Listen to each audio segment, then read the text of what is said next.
Listen to the people. Listen to humanity. Listen to the parrot. Parrot TV. Parrot TV. Parrot TV. Parrot TV.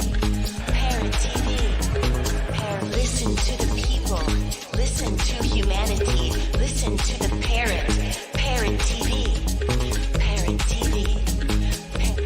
Do you know that there is a publishing company that wants to make life easier for you as a writer? This publishing company is called World Inkers Printing and Publishing. We publish in all different languages, and we're looking for writers of all genres, all formats. We're looking for scholars, ghostwriters, playwrights, poets, short fiction, novelists, you name it. We're looking for anybody who is interested in writing and the craft of writing to be in touch with us. You can reach us at info.worldinkers@gmail.com. With World Inkers Printing and Publishing, you do not require a lot of money to publish with us. Contact us today at info.worldinkers@gmail.com. Become a winner with other authors at World Inkers Printing and Publishing. Give us a shot. We will surely finish you.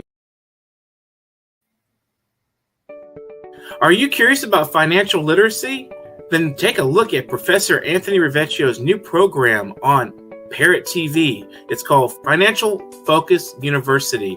This is an excellent program to learn about questions related to your own finances post-COVID, and how you can manage your money, how you can work with your tax situation. And this is an excellent and informative discussion of financial literacy. With Professor Anthony Rivecchio, your financial problems will be solved at Parrot TV with Financial Focus University. Welcome to World Inkers Network. I'm Dustin Pickering, your noble and honest host. Today we have episode 276. Our guest is Usha Akella, who has authored 6 books of poetry, 1 chapbook, and scripted and produced 2 musical dramas. Her newest book, I Will Not Bear You Sons, in 2021, is published by noted feminist press, Spinifex Press, Australia, with a blurb by Anne Waldman. She earned a master's in creative writing from the University of Cambridge, UK. In March 2021, she was one of the 4 women poets to feature in a poetry event for the Mexican Embassy in Delhi. She read with a group of eminent South Asian diaspora poets at the House of Lords in June 2016.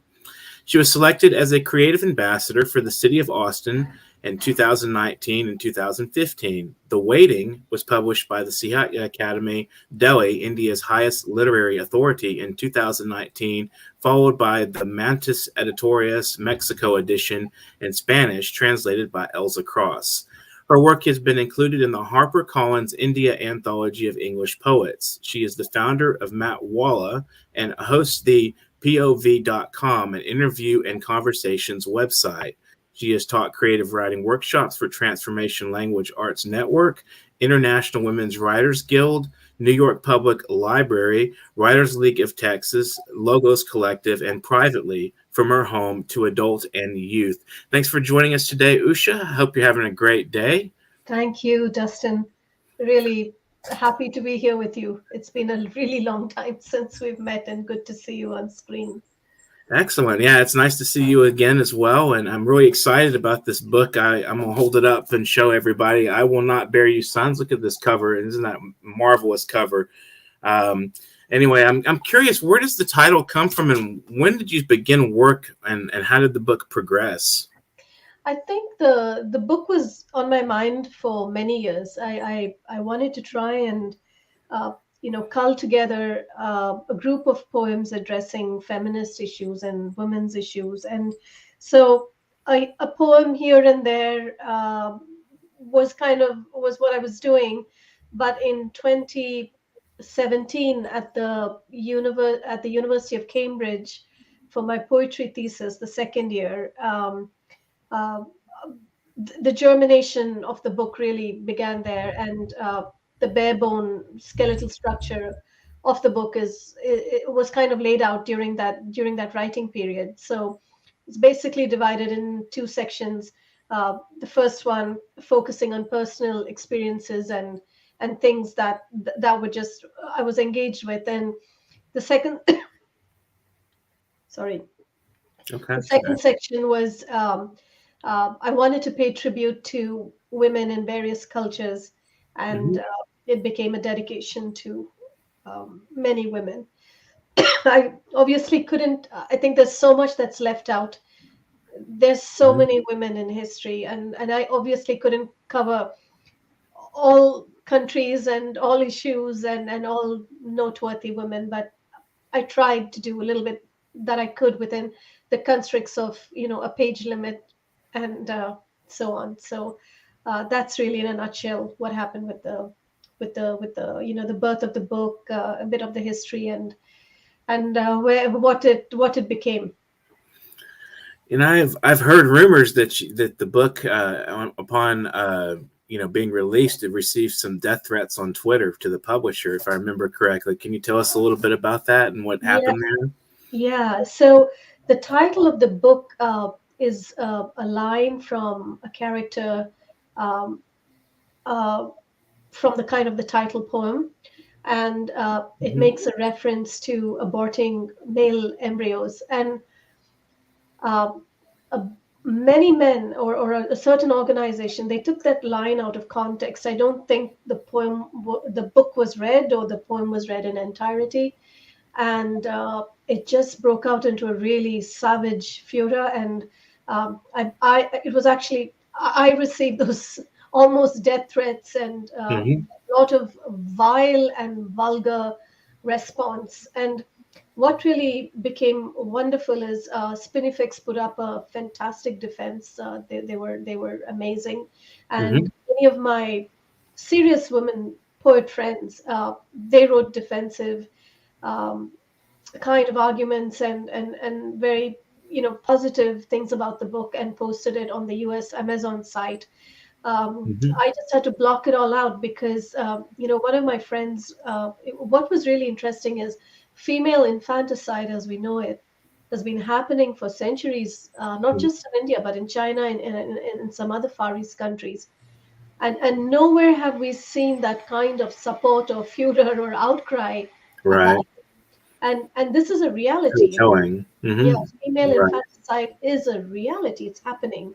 And here the very mention of male infanticide, just the mention of it as a possibility from a woman who has the right to choose the gender. And it was within context saying, I will choose to give birth only to females and not males who perpetuate patriarchy and become part of it, was just was there was just no tolerance for it. Hmm. And I think Twitter can be a very dangerous place, and Hmm. it just I started. know too. It's been for me well as well. Yeah, so it was picked up Yeah. and it kind of spread, and I got some nasty Facebook messages, and Mm. I'm not on Twitter, and I heard I read some really awful things, but Yeah. uh, you stand by what you write, and it was lovely Hmm. to see my friends come out, and scholars and people who are serious poets have loved the book, and they understand Right. that character in context.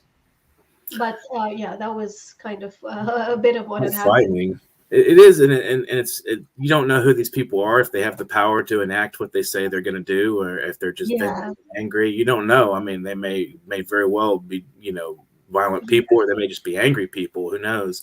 So it yeah, is very scary. But it's really nice that you stood by the book, and your spin publisher Spinifex said what they said about it, and I'm really proud of them for that. And I yeah, give them a shout out, for that. That's yeah, wonderful that when publishers can say, "Hey, this is what you're missing when you're get angry and violent," yes, yeah, about a work of art, yeah. and it's becoming very volatile environment right now. It is, and I just simply my respect for Spinifex just went up, by volumes after that, because one, as you said, we're living in a very fragile, very very Hmm. unpredictable world, and fear is a natural sentiment in all of this. People Hmm. fear for themselves, for their families, a publisher, but for them to stand ground and stick by the book, stick by their publishing mission, and really mean it. It was really a revelation. What some feminist presses will take what they will endure, and what they will stand for, unflinchingly. So I love them today. I just love them. So A very powerful voice in today's world. I'm glad they're around and they're publishing and they're continuing to do their stuff. It's wonderful. So, I mean, it seems like there's a variety of forms of feminism out there right now, and there's some that are like nasty and mean, and then there's some that are more like, empowerment.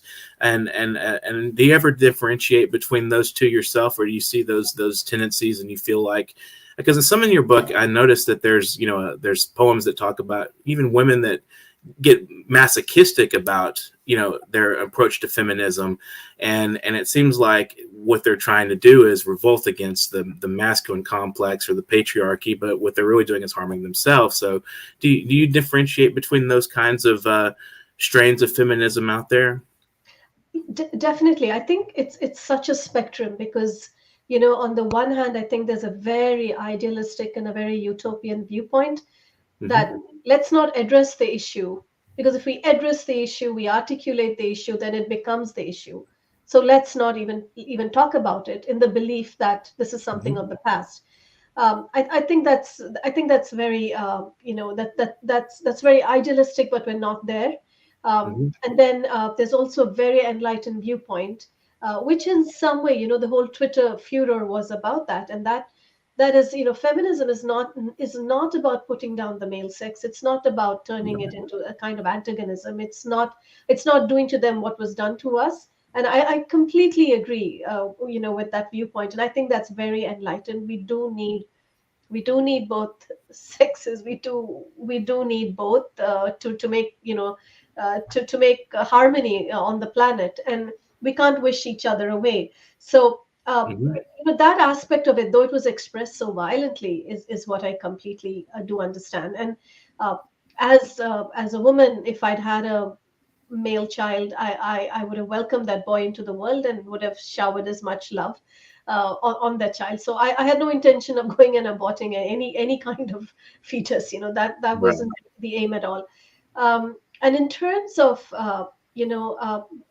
feminism, for me as a writer, it's the nuances were to be aware of a culturally specific feminism, because the issues in India or in the East are different from the issues here, and I think things have just there's a different coloring to the same issue, and so it was becoming aware that I needed to articulate a culturally specific feminism. Like most feminist women poets or writers, essentially I did articulate poems as a response to patriarchy. I used poems to reclaim the mind, body, and spirit. I felt, as an Indian, what I meant by culturally specific feminism, for example, is there's just such a long tradition of mythology, which I have as a tool, as a writing tool. So having the freedom to integrate that into one's writing, and then just defending, women's issues as relevant subject matter, because there was one point somewhere in this whole history where women's issues were just considered cooking and kitchen and cooking kind of politics, and how did they measure up to the great things that men do? They go to war, they form nations, and women, what are they writing about? Squabbles and cooking and so on. So it also becomes a defense of women's issues as important as political issues, and really that there's no divide. And then immigration as a concern. I am an immigrant poet, a woman poet, and there are those issues of immigration, of being a diaspora. Then it also brought up issues of form. If you using forms that come from your country's poetic traditions, that's a way of making a statement again. Writing in padas, or writing in ghazals, or writing. So that journey, I still haven't taken that completely, but I've written ghazals. And what I would love to do is really look into poetic forms in my mother tongue and other Indian languages, and see how we can bring this to English poetics. That's interesting. Yeah. So how do you find the bridge between your sort of political and social views and the spiritual views that you hold and the traditions you value? I think they all intersect, Dustin. Hmm. None of these categories are mutually exclusive. I can't talk about, say, the moksha and the mukti and the freedom and salvation and spirituality unless I'm also free in the body here as a woman in this time and period. I Hmm. can't separate the spirit from saying that that as a woman I can be subjugated and all of this, but I can aspire. Yes, spirituality does talk about spirit beyond gender, beyond being sexed, either as male or female, and it's talking for a different kind of a freedom.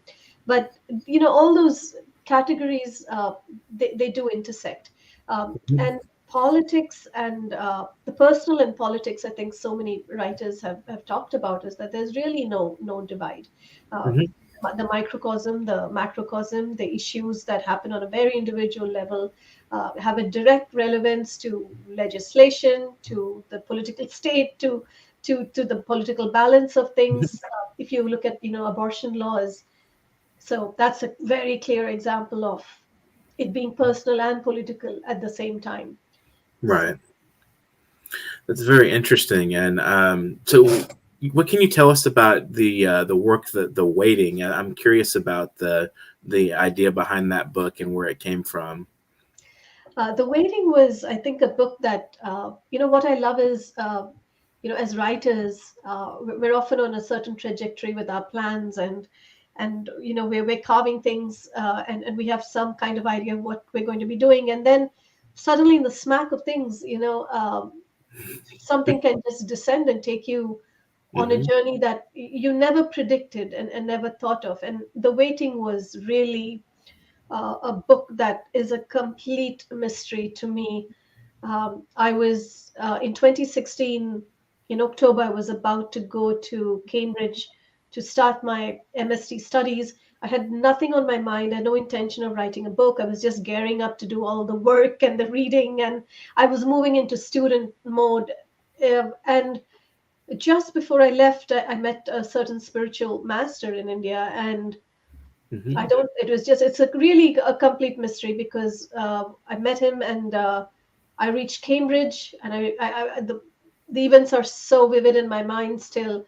Hmm. I reached I reached my room at my lodging, and I just this book began to flood. And then the next 3 or 4 months, I just would write without too much of pre-thought, with deep sense of emotion, and it was really a very strange, and it's a very beautiful book. I think I read it and it takes me by surprise, and then by chance I sent it to the Sahitya Academy, not expecting anything because it's not easy to get published, and almost after 6 months or something out of the blue, I think it was just before the whole uh, COVID era, just at that cusp right before it, and they Hmm. said they would publish it, and then it comes out in Spanish, and now the Hmm. Science Academy has okayed for it to be translated into Telugu.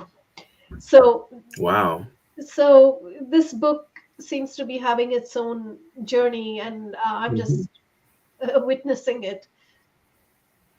That's Yeah. wonderful. I'm glad to see that. I remember that book, and I'm reading that and thinking, wow, this is really interesting stuff. I was really impressed with it. So, how do you perceive poets and seeking status? I mean, there seems to be a little bit of competitiveness in the field, but it seems like we're more of cooperative with each other. We want to boost each other up, and there are some that are very competitive. And how what are your views on that?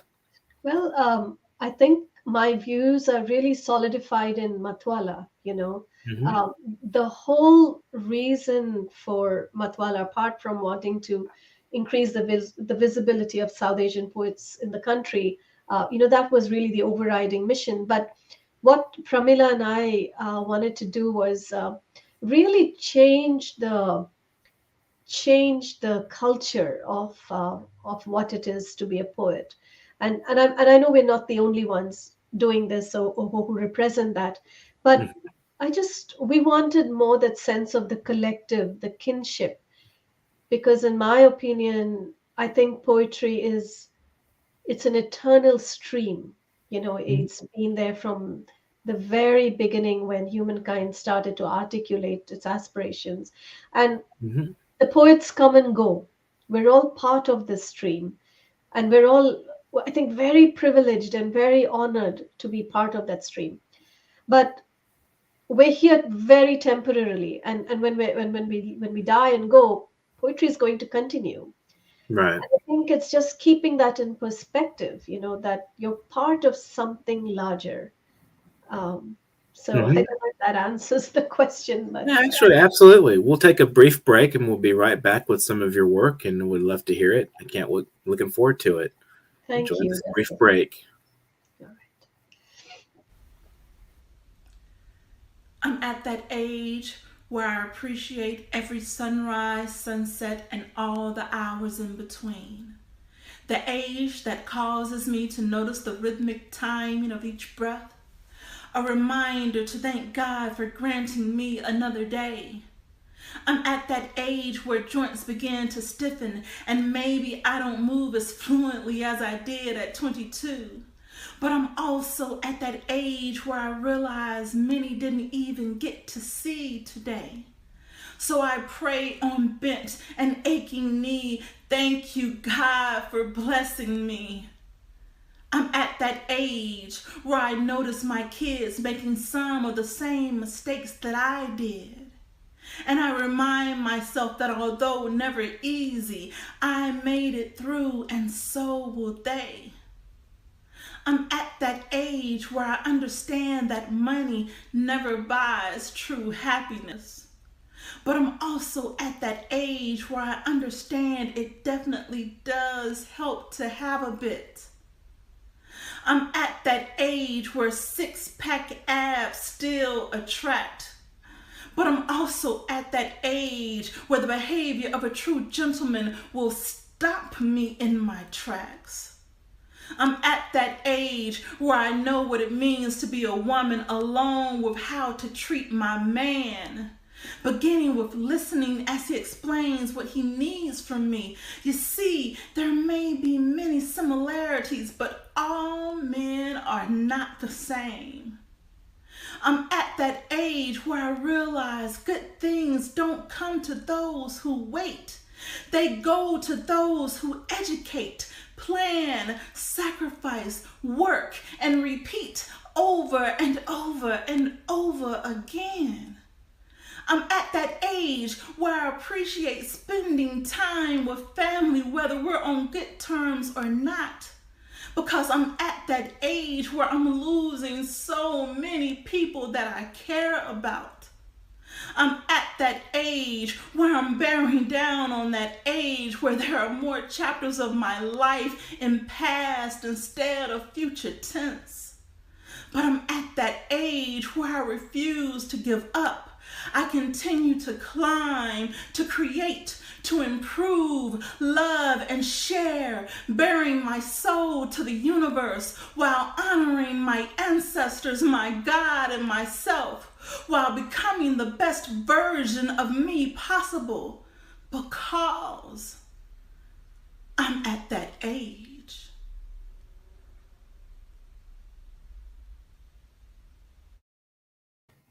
Welcome back to World Inkers Network. We have Usha Akella with us today.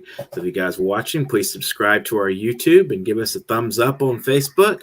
So, Usha, would you like to read us some poems of yours and some writings? Yeah, sure, Dustin. Um, let's see. I probably want to go back and read a couple of poems from The Rosary of Latitudes, a book that you published, Dustin. One of my And favorites that we've published. uh, so, yeah, I'm going to read a poem called Gethsemane. I haven't read this in a very long time, and this poem was inspired by a visit to Jerusalem, and I stood outside the Garden of Gethsemane. Then, young and supple, learning to breathe from the air, as a calf drinks from its mother, their many years were innocent and tender, unfurling to the wind's secrets. unaware of an imminent eavesdropping, of a sacred covenant between God and the one to become the Son of God. One night was enough to curl the sap and shrivel the eager rush of life. Bearing witness to suffering is harder than suffering. This the gnarled testimonial of the olive trees. Death released its odors. The angels gathered weeping.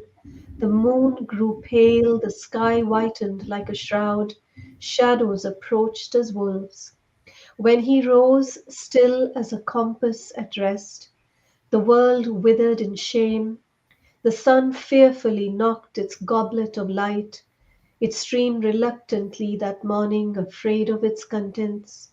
And the olive trees wept tears of blood, loyal, unfled disciples. Hmm. It's a very sensitive and wise poem. I love so many lines that you could just take from the poem and you could make them into like epigrams, or they could be snippets of slogans, even in some ways, to empower people. Beautiful, beautiful. Thank you, Dustin. It was a really moving event, Mhm. to stand outside the Gethsemane. And I think in the whole Wow. narrative of Christ, Mhm. somehow that night before he's crucified has stood out for me forever. And to Yes. actually stand there and see the spot where that happened, Mhm. and all these olive trees that are so touched. I've never seen trees like that. Wow. They're really bizarre. They're completely knotted and gnarled and bent, Mhm. and so that became the doorway to the poem. Wow. Would you like to share another one with us? Read another poem from the same book. It's called Bridges of Struga, and this poem was inspired by the Struga Poetry Festival. And on the closing night, a few poets, about 20, 25 poets, are seated on a bridge. There's a river running underneath your feet, and about 5,000 to 10,000 people flock on the banks to listen to the poets. And there are a few references in the poem, and I can refer to them once I'm done reading. The Okay. the dark glass of night shatters. Will the call to prayer listen to poetry tonight? The river's wine flows. There are homeless poets fragile on the bridge tonight. From a pen slips a river. People's shadows in the water are stone-like and grave-high. Night stresses not. A poet spreads out his cloak on the banks by a bridge in the night. There are bridges of words, and words metastasize like monuments. On the banks are churches. In reflections, mosques are seen from the bridge tonight. Pale stain of veins of saints and battered brickwork. Mountains rise like serrated hearts. Two dark breasts rise from the earth. In the cavity within, Jesus is dining in Mecca tonight. Who is selling and who is buying in the bazaar? One sells his heart, one his desire. Who is going? Who is coming? Ride winged steeds of poems to reach Jerusalem tonight. Hushed air, the poet passes through a monk's cell, small as an eye. Poetry is silenced. The bridge is land's yearning for the river. Everything swells high on the bridge tonight. All is plausible on the scroll of the bridge. A city rewrites her story. Alexander rides high. Poetry is humble on the square. Poets know the ghazal is never finished on the bridge tonight. Mm, beautiful. I love the confluence of images in that. Love it. Thank you, thank you. A lot of the images, they were coming from Macedonia, and things I Mhm. was observing around Skopje and the other parts of the country, and it was going through a huge, I think, a nationalist kind of resurgence, and so they had these huge monuments all over the city square, and one of them was Alexander on a horse, and uh, one particular thing really I was very ironical. They'd converted a mosque which had two dark domes, and that was a reference to that. And that was the mosque was converted to a museum, to an Hmm. museum. They had a painting of Jesus with the disciples dining. So that became the whole thing of, Jesus is dining in Mecca tonight. Mhm. So that's where Wow. that came from.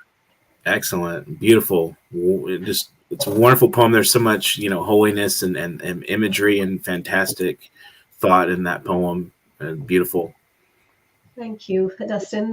It's a book I think that came to be because of you. Uh, I, Always glad to. It was a wonderful process. The whole thing was just amazing, wonderful yes, learning process, and we did quite a bit of work on that book, and it was yes, it I was like remember. putting a child in the world almost. It's like Yes, I'm very equivalent, wonderful.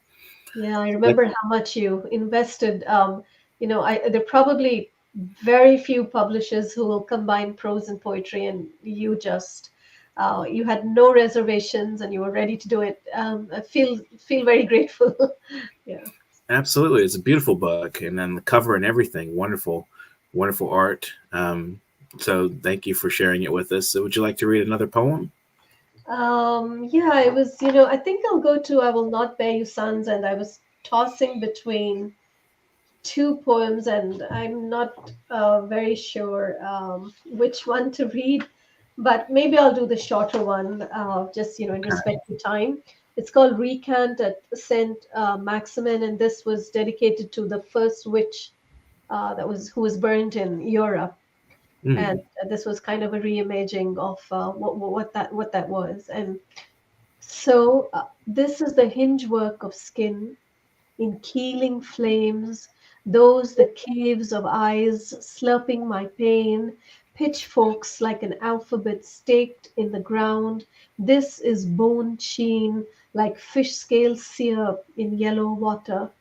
The eyes want more, more pain, want incantation to leave my lips to save myself, so I can be tossed back in again like a penny in a wishing well of epileptic flames. But this is my mouth melting, smile, grimace. I mouth something like forgiveness, curse. These are words melting. This is how orange feels.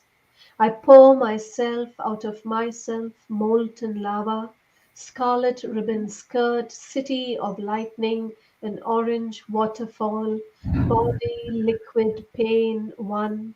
I burst into petals of the sun. I throw comets from my navel. I am sprouting auburn blossoms. I burn the day I am hell. I am your air. Centuries, breathe if you can.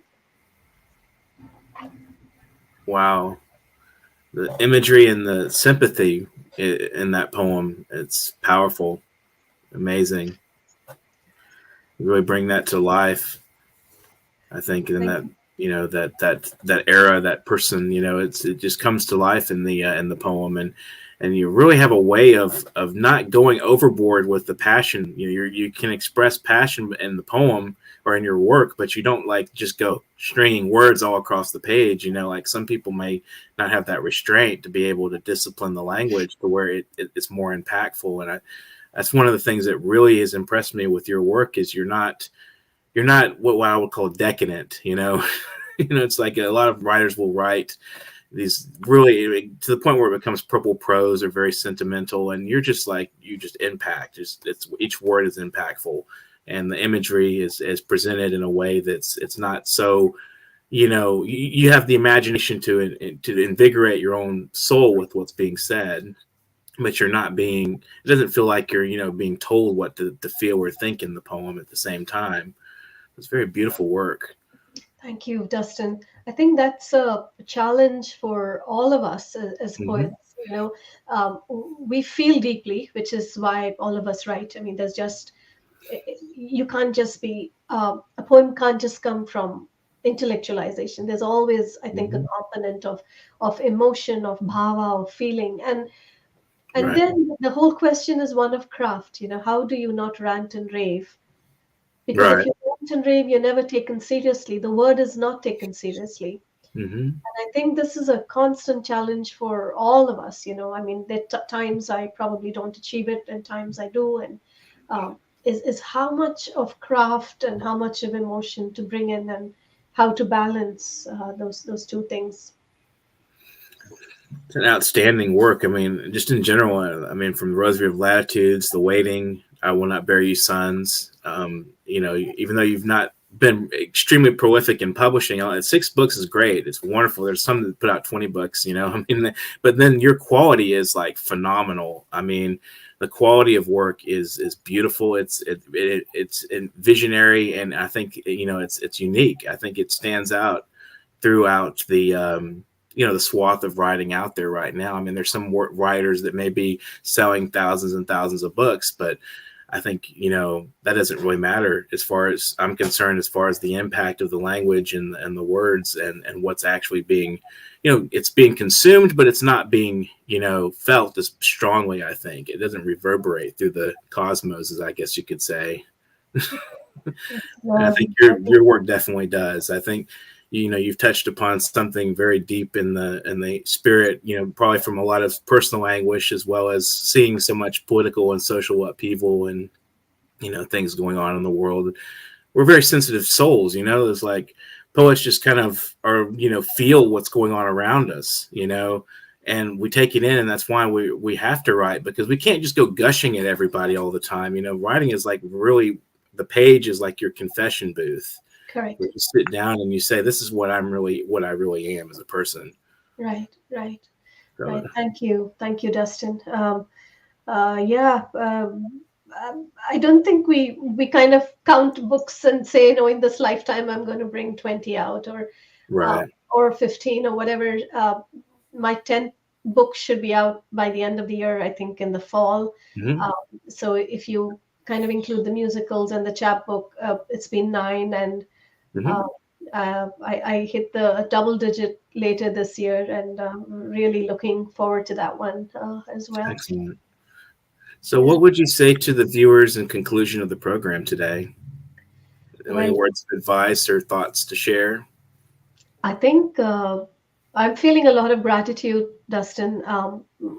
Just gratitude to you, to the program, to your unceasing support. And I think we shouldn't forget the joy of the process and not get too much caught up with the whole industry of poetry, because we have very strong industry in place here and in India.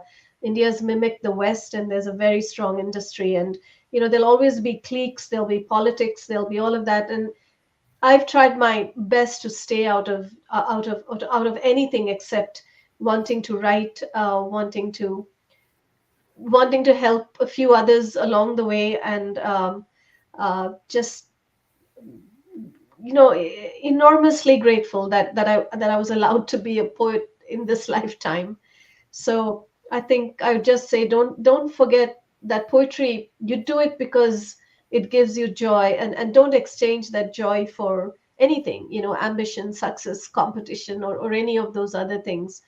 The day the joy goes out of the writing, it means you've lost something, and you try not to lose that. That's probably what I'd say. Well, thank you so much. Would you like to give any thank yous or shout outs, in conclusion? Just say hello to friends, family. There's so many, Dustin. My family, Pramila Venkateshwaran, my co-director with Matwala. I just could not do that without her. And all the people who are supporting Matwala, all the people who support my work, there's too many to name, but the gratitude is just getting stronger for me by the day. Yeah. Well, thank you so much for being on the program today, Usha. It's really been pleasant to see you since it's been a while, and I just keep writing up and keep doing what you're doing in joy and the spirit of love and the craft. And wonderful to see you. If you know anybody else that you think would love to be a guest on our program, let them know, and we'll put them on. We'll get them up on the stage here and let them talk a little bit about their work and their love for the writing and the arts in general. Thank you so much. This has been World Inkers Network. If you missed the program, go back and watch it from the beginning at our YouTube station. And subscribe, like, share, and comment. You have the liberty to do so. We want to hear from you, what you have to say. You can ask questions for our guests live as we're speaking with them, and we'll read your comments online. You can support us at paypal.me/nyparrot. That's paypal.me/nyparrot. We'd love to have a little extra cash from you guys so we can continue promoting this program and doing this work we do for the arts community. We love you guys so much. If you'd like to be a guest, then please send a paragraph bio, a headshot, and a couple of sample works. We're looking for any kind of writer, artist, thinker. If you're a scholar, you have some ideas, anything. We're looking for all kinds of very versatile thought, in the arts. We want as many kinds of people: screenwriters, biographers, memoirists, essayists, poets, you name it. Whatever you're doing, creative speaking, we want to hear from you. We also invite musicians. And if you have a spoken word performance or a music video you want us to share during our commercial breaks, you can also get in touch with me at literarycorner@newyorkparrot.com. That's literarycorner@newyorkparrot.com. Thanks for joining us on the program, Usha, and thank you for our viewers today. We love you guys, and thanks to our subscribers. Remember, we're looking for 1 million subscribers. We will get there someday. We're going to keep doing this until we get there, so keep promoting our program for us, and thanks to all our viewers again. And if you guys have got a pen in hand and you're dead still on the writing, now's a good time to get to writing. World Inkers Network. World Inkers Monthly Magazine is a fine source for your literary interests. It's an all-source magazine with poetry, prose, and essays and articles, as well as interviews. It's all full-color art and photography from a variety of voices and artists. You will find this magazine entertaining. This is an all-purpose readership, and we are looking for new voices. This sleek, full-color edition of World Inkers Monthly Magazine will be something pleasant for your eyes as well as for your mind.